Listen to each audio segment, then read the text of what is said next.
Hi everybody, I hope you are all well. I'm just popping on with a couple of thoughts about this new moon in Aquarius tomorrow. So this is about my fifth take because I kept talking about it being a full moon. It's not, it's a new moon.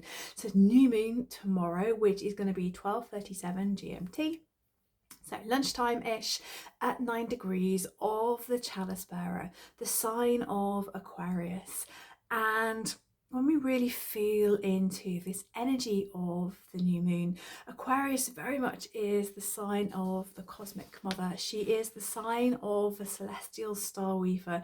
She really is the chalice bearer of the Aquarian aeon. And when you see Aquarius depicted in pictures, a little bit like my picture here, she's often seen holding a chalice. So she is an air sign, not a water sign, which is a common misconception. But as she's carrying this chalice is to be filled with the waters of the Aquarian aeon. It's very much for me like the Ace of Cups in tarot, where you see the chalice being filled and overflowing with beautiful new light codes and heart opening energy.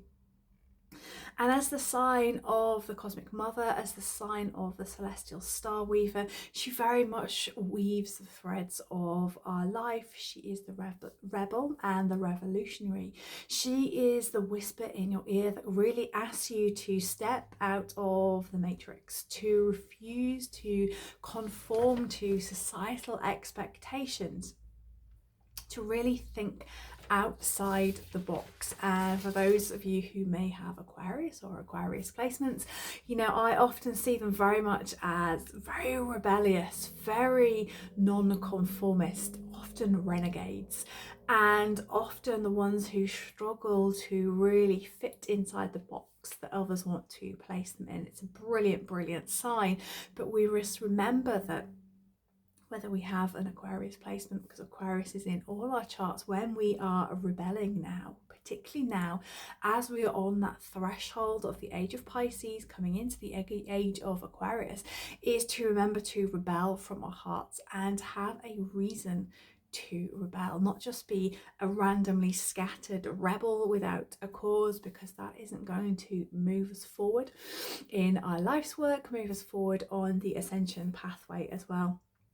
But this new moon is really the ripple. She is the nudge asking you to really move out of the matrix and into your true authentic self, so you can stand as an individual within the collective, yet still knowing you are part of the collective. It really is a powerful new moon, and for those of you who are into Chinese astrology, it's the start of the lunar year again. I think it's the wood snake. It's not something that I particularly dive into. It doesn't really resonate with my energy, but this really is the moon to try out new ideas, to try out new innovations, to really step away from what is expected of you and to recognize your unique contribution to society.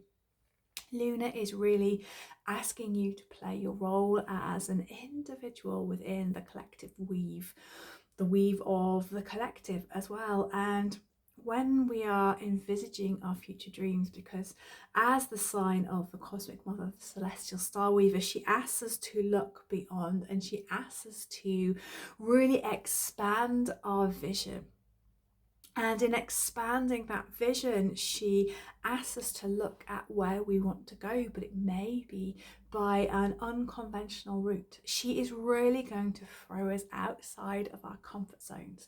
Everything is there for us if we are prepared to step out of our comfort zones, if we're prepared to explore.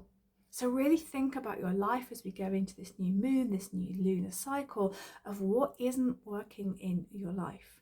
Where do you need an unconventional solution for something? Where can you really think outside the box to achieve or to move through, break through a problem as well?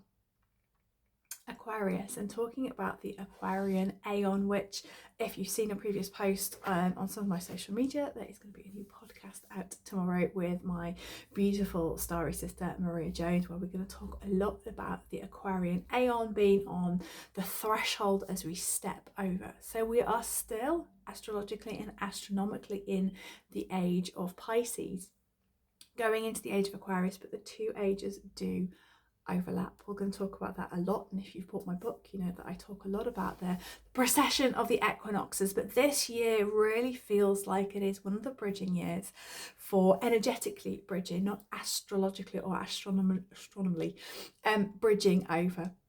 It really feels like we are being asked to shed all the old ideas, all the old concepts, so that we can rebirth ourselves. We have Saturnia, Neptunia really going over that 0 degree point between Aries, Pisces this year. Lots and lots of movement between Pisces and Aries, ready for the big Saturnia, Neptunia conjunction next year in Neptune. I think, I can't remember, it's 0 degrees or 1 degree.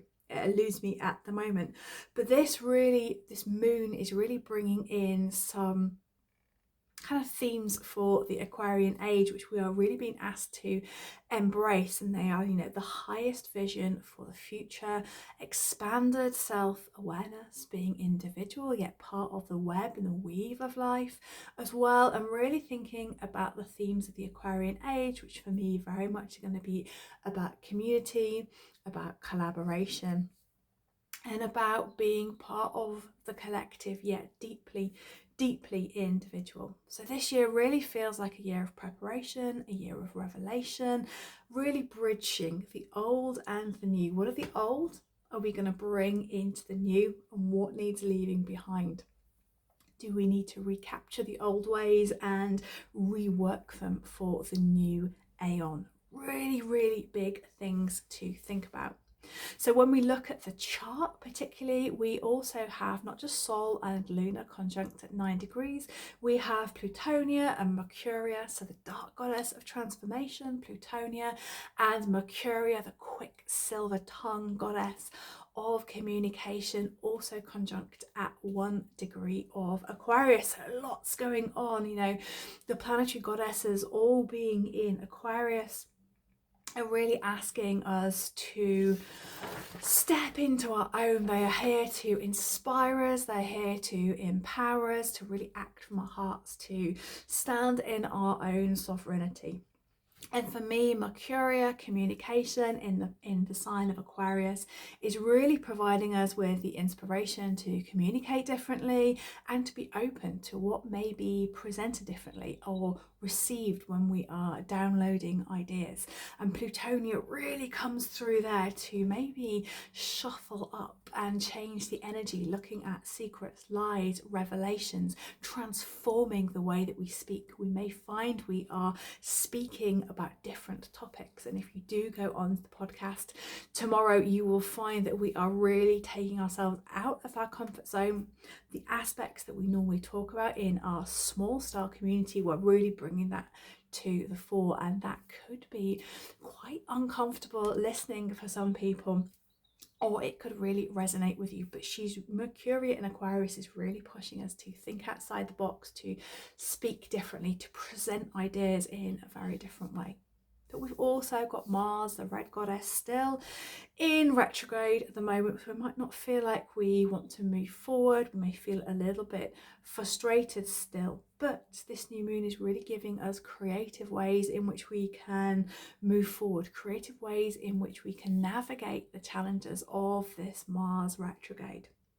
So really sink into your heart, feel yourself standing on the threshold, feel yourself within the weave as the age of Pisces begins to wash away, as the age of Aquarius is stepping towards us. So remembering your unique role, really remembering that these are tricky times to navigate. You know, the astrology is incredibly intense up towards kind of June really.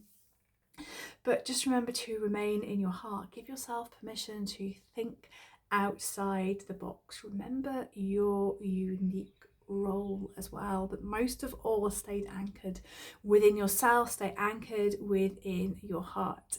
This year is only just getting going. We've got a Mercury retrograde, we've got a Venus retrograde still to come, lots and lots of change. So be open to allowing old parts of you to die and making room for the rebirth of the new.